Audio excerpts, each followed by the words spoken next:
Hey guys, welcome to the show here today. My name is Hao Tran. I'm the CEO of Vietcetera. We're a media company based here in Ho Chi Minh City, for those of you that don't know.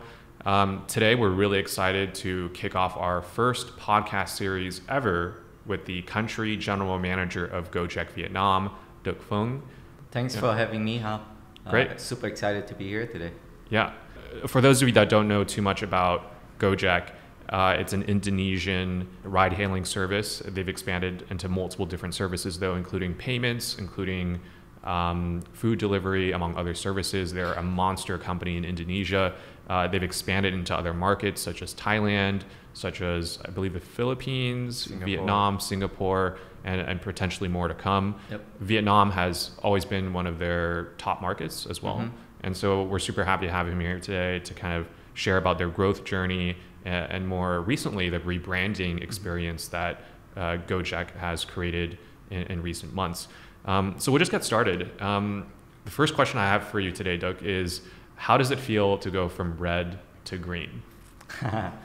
So yeah, it was, for me, it was sort of a mix of bittersweet kind of feelings. I've been with the company since 2018. And so I was one of the people that has been with the company for the longest time and building it from ground up and been running it for 2 years plus, more than 2 years now, right? So it was kind of sad for me personally, right? And for a lot of the people inside the company, as well as our drivers and merchants. It was kind of sad, right? To see that we say goodbye to the red color. But green color also promises a lot of new exciting journeys. And in fact, the chapter that we have ahead of us is a continuation of the legacy that we have built as GoViet. So let me rewind a little bit and talk about Gojek. Right? As you shared, they are now a monster company in Indonesia, one of the very few decacons in Southeast Asia. But they had a very humble beginning. Right? It was in 2010 when they realized that in Jakarta there was crazy traffic jam. Right? Mm-hmm. And most of the ride sharing options at that point in time was mainly four wheels, like cars. And they realized that didn't solve any of the customer issues that people were having in Jakarta.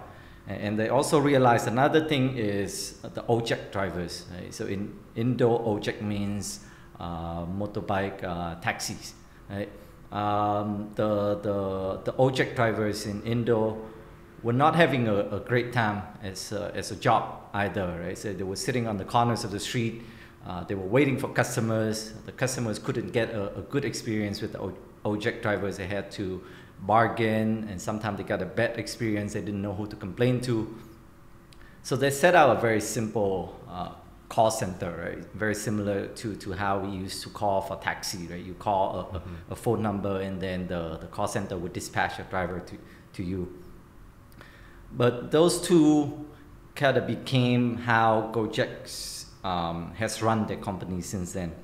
So number one is to focus all the technology on solving the customer problems. Right? So instead of chasing after the next shiny products that have available on the market, they focus on the roots of what are the customer pain points, what do the customers need in each of the market, right?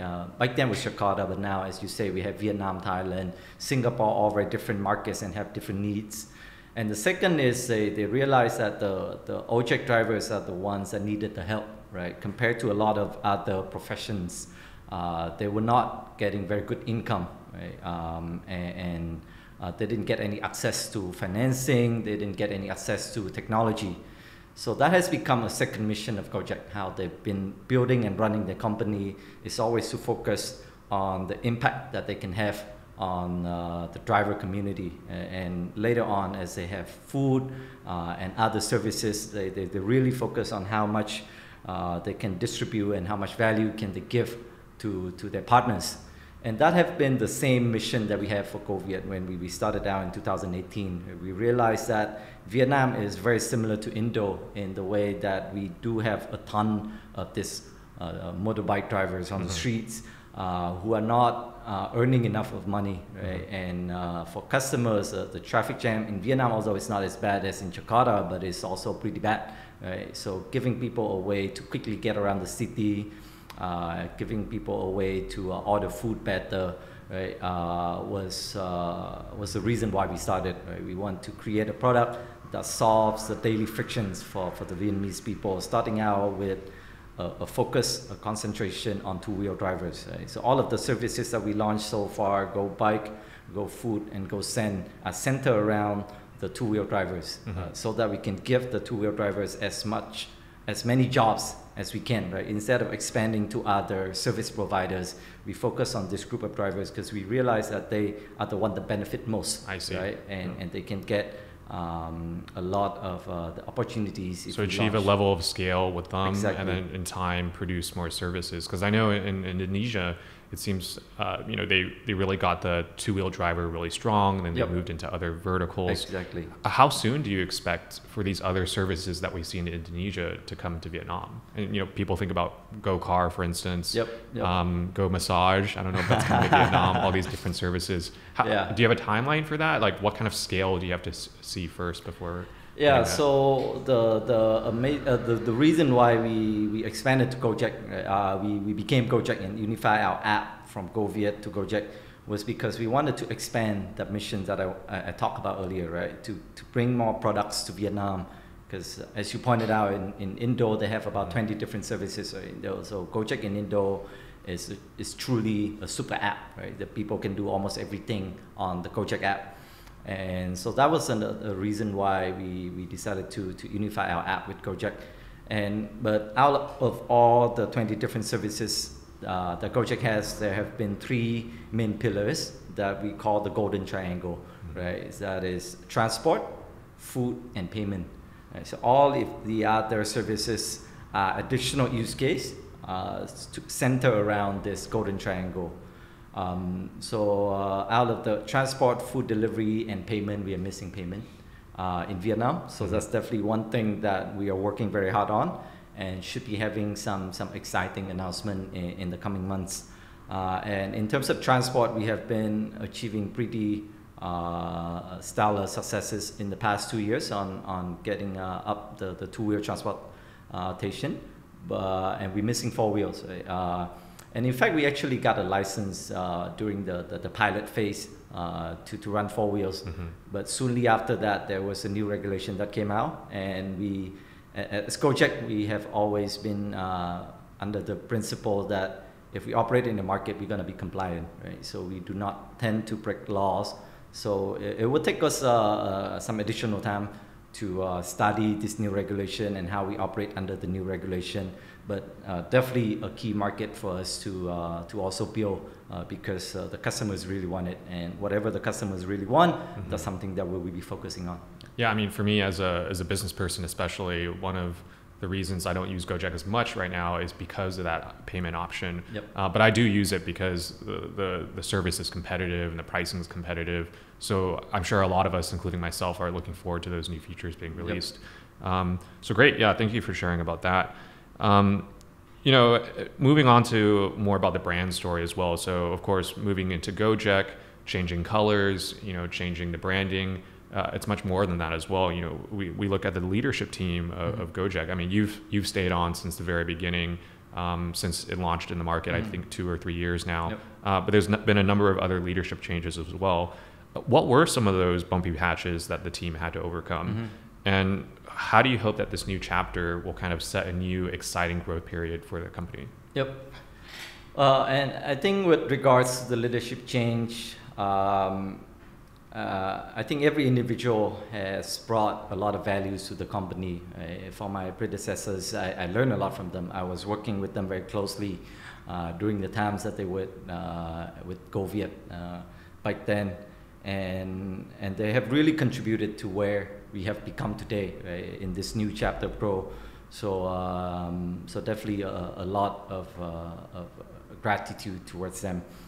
So we had to uniting the team, right, rally them towards a common mission, which was to kind of remind them of how much values are we bringing into the market, right? How many customers are we serving and making their lives better, how many drivers are we creating income opportunities for, how many merchants the one that never had an online revenue stream before, we are bringing them extra revenue streams, right? And that gives them meanings to their work. And of course, there were still people who left the company after that. But the one that have stuck through the turmoils and the ups and downs of last year are the people that are truly passionate about what we're working on. So for them, for a lot of the people in the company, this is more than just a job, right? This is about creating something very exciting, something that is meaningful, that is impactful to the society. Right? And for our company, we also got sort of we were quite fortunate that we got a lot of this very diverse group of people, some very senior folks from major companies like IBM, Nestle, and we have some younger people from all the way from like Uber India. So once they are united and working towards a common goal, it became a lot easier for us to execute. So in this sort of new chapter, we are blessed with a very strong and a very united team. And we got back up from Gojek in terms of technology and financials, and so and super excited, right? In what we can be bringing to Vietnamese market, like all the things that we just talked about, new products, better customer experience, and more benefits for the community in general. Yeah, and I've heard that you guys are moving offices soon too. It sounds like here in Ho Chi Minh City at least. Right. What is the scale of the company now? How many employees are you guys having under the Gojek brand? So in terms of the people that work in the office, we have about 200 people, but we also have a BPO office for contact center with another about 200 people. So total headcounts of about 400 people. Okay, and then you're serving tens of thousands of drivers now as well in addition. Yeah, so our total number of drivers right now is about 160,000, and we have about 80,000 merchants as well, and our customers are in the millions. Okay, and you guys are spread throughout the country. You're not just here in Ho Chi Minh. So we're operating in Hanoi as well. So the strategy that we've been executing in Vietnam is to really focus. Instead of spreading ourselves too thin to multiple products and multiple cities, we want to focus on areas that we can make the most impact. So two wheels, as I mentioned earlier, and the cities that we operate in, we focus on the big cities like Ho Chi Minh and Hanoi. But of course now with better technology and with this new brand, we want to also expand our coverage to other cities as well. Cool. And obviously with this rebranding, there's renewed hope for growth, and we're starting to see that. It seems I see more and more Gojek drivers on the road every time I go out. With the current environment, how is Gojek doing? How has the company had to adapt? I mean, it sounds like from what I've read online at least, Gojek decided to rebrand GoViet. It seems like in 2019, towards the end. Obviously, the pandemic hit in February and March. You had to add that to your kind of mix of new opportunities and challenges. In what ways has the company had to adapt in Vietnam, at least, given that situation? And maybe you can share a few initiatives that Gojek has rolled out in the country to support its drivers and its merchants and its customers. Actually, the decision to rebrand happened about a year ago. Right? So way before COVID hit us. It was a decision for us to really leverage on what we already built in Vietnam and combine that with the strengths of Gojek in terms of technology, in terms of scale, in terms of the global brand that Gojek is, to build on more success in Vietnam for the many years to come, right? So that actually has nothing to do with COVID. But of course, COVID put in a lot of more variables to what we were trying to accomplish. So in terms of what we had to adapt in Gojek, what we believe in is always safety first. Right? So we were actually one of the first company to start working from home for all of the employees in the office, way before other companies started doing so. And as early as the COVID started becoming a pandemic in the world, in the region, and in Vietnam it was not serious, we already started to start this BCP, which is a business continuity plan, right? On about what's going to happen if we have to work from home, what's going to happen if there's a lockdown. So we already planned all of that before, and when there was a need to go into lockdown and when to go into work from home, we already prepared. Right? So that's for the employees, for the drivers and the merchants. So we did a lot of the communications and training to our merchants and our drivers, right? With all the guidelines from the Ministry of Health, in order to make sure that they comply with all the safety measures, social distancing and such. We also created, as a whole Gojek, not just in Vietnam, we created this foundation called the YABB, where employees can donate, right? A lot of the senior executives in the company also took a pay cut to contribute to this fund, and we raised about 100 billion rupiah to participate in this campaign that we call Giving Back to Our Heroes. Because we realized that even though our business was hit and our employees had to work from home and we had to adapt to a new way of working, it was not pleasant, but it's nothing compared to the ones outside on the street, right? The drivers who are still kind of exposing themselves to dangers, all the merchants who are still trying to serve customers, they are the ones that were the most vulnerable, right? So we wanted to do everything that we could in our power to give back to them. So we give out a lot of free meals, like hundreds of thousands globally to our drivers. We also give them vouchers to purchase necessities in supermarkets or in convenience stores.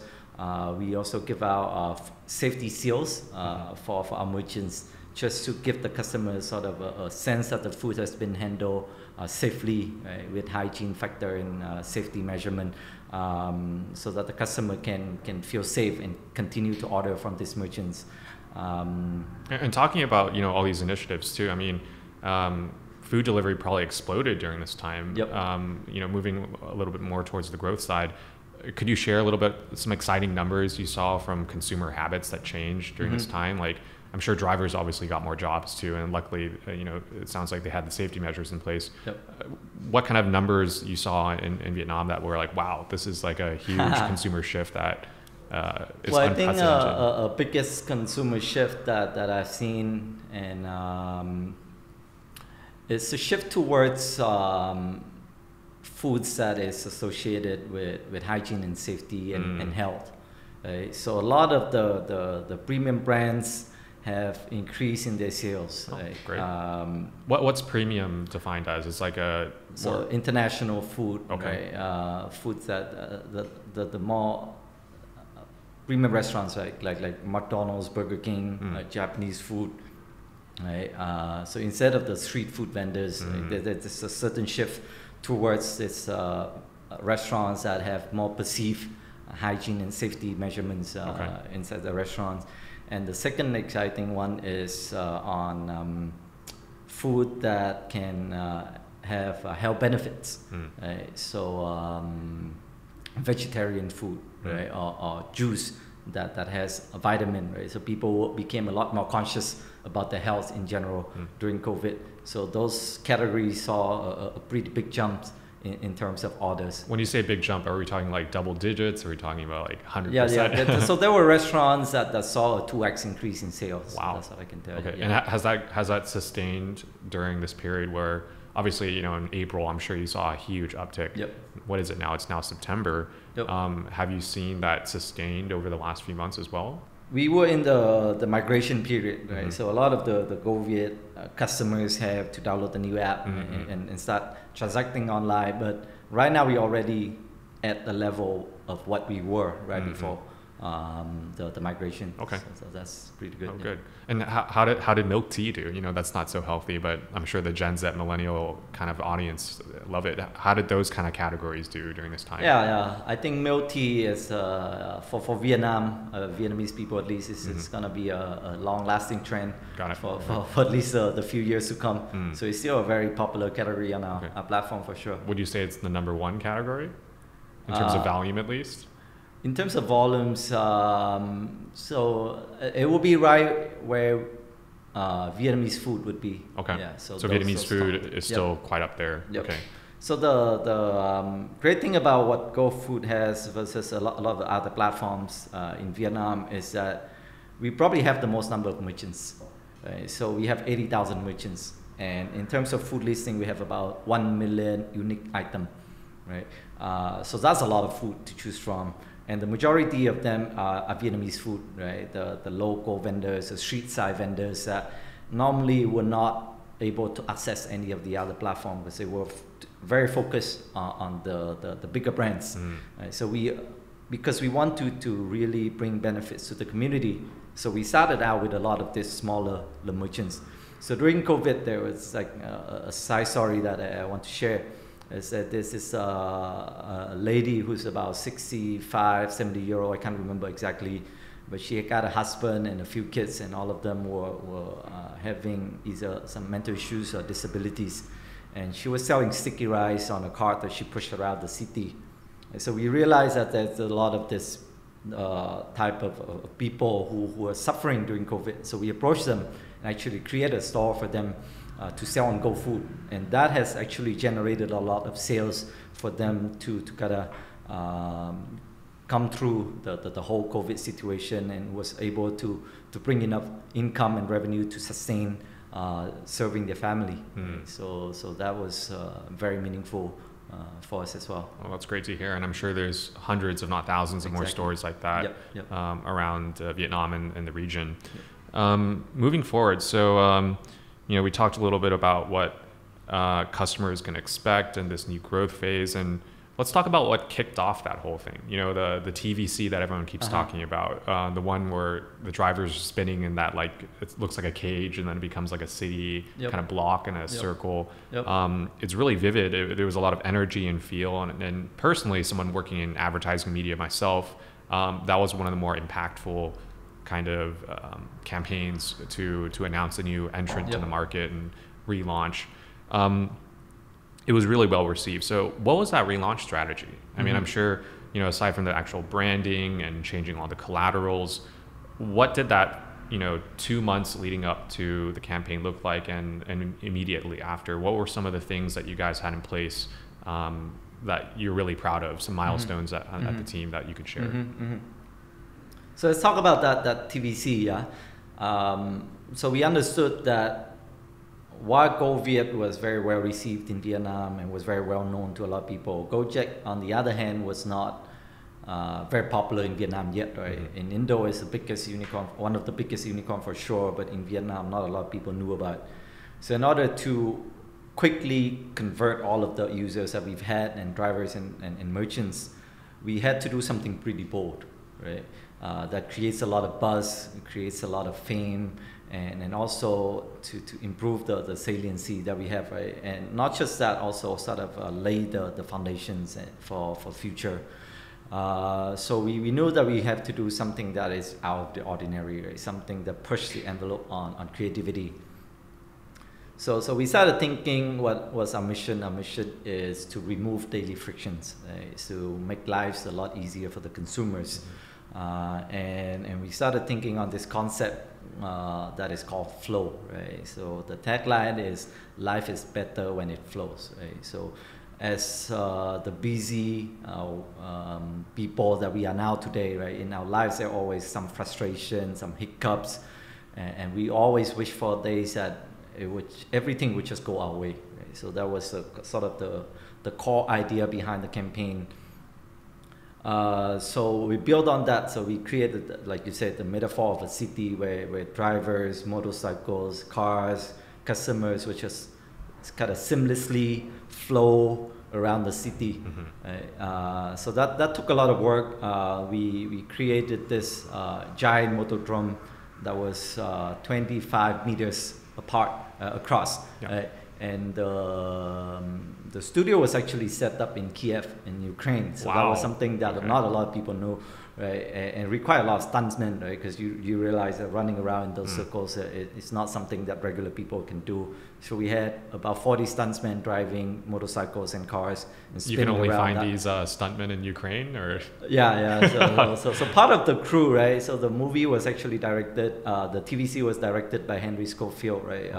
World famous director. Oh, I didn't know that. I don't think enough people are talking about that. That's so Dua Lipa, New Rules, Billie English. So he very well accomplished director who was the mastermind behind this TVC as well.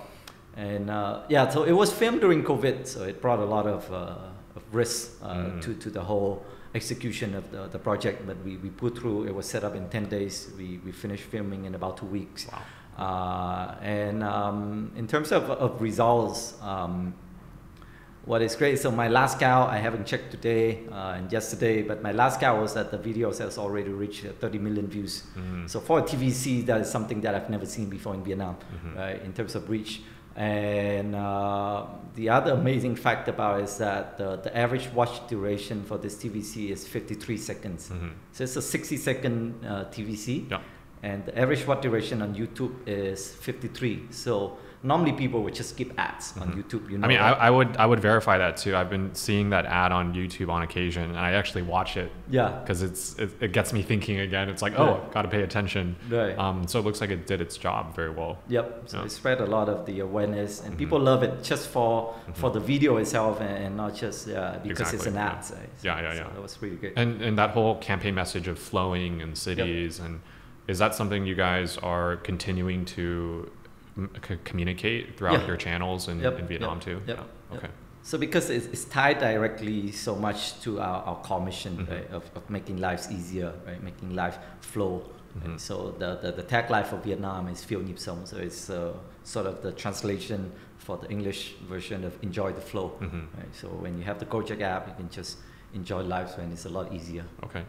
And do you anticipate any new kind of, aside from these product launches, are there any new campaigns or messaging that you could share in the near future that maybe customers can look forward to?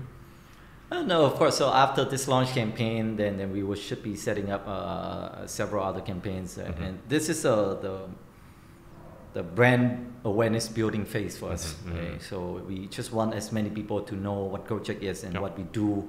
And in the future campaigns, and we will get a lot more into what each individual product offers, and the launches of the new product, like telling the world that we'll be having this, let's say GoPay, for example, right?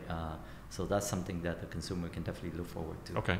So I mean, it looks like the campaign was a huge success. Yes. I mean, but of course, you know, when you're doing the whole planning, you're looking at some of the risks and challenges as well. Did you have any in mind that you were able to, you know, obviously overcome before you were planning this whole thing? Yeah, so one of the biggest risks, as I mentioned, was because the planning and the timing of this was during COVID. So there was a lot of uncertainty in how the situation in Vietnam would be like. So in late June, the situation seems like, it's going to be safe, right? Vietnam is coming out of COVID pretty soon.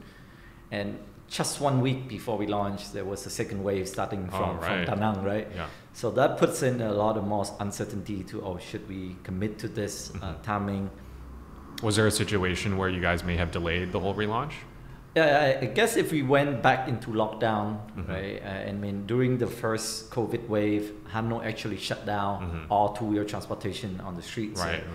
So if the certain measure, very drastic measures from the government, then we have to comply, and we probably would have delay. So those COVID was the biggest risk that we had to plan around. All the different scenarios, like if it's a degree 1 to 5, right, in terms of seriousness of COVID, then what do we do in each of the scenario, and how about different cities? Let's say in Hanoi is very severe, but in Ho Chi Minh it's not too bad. Then what do we do then, right? So we have all of these different plannings that we have to prepare for. The other risk is that we were worried a few months before relaunching is.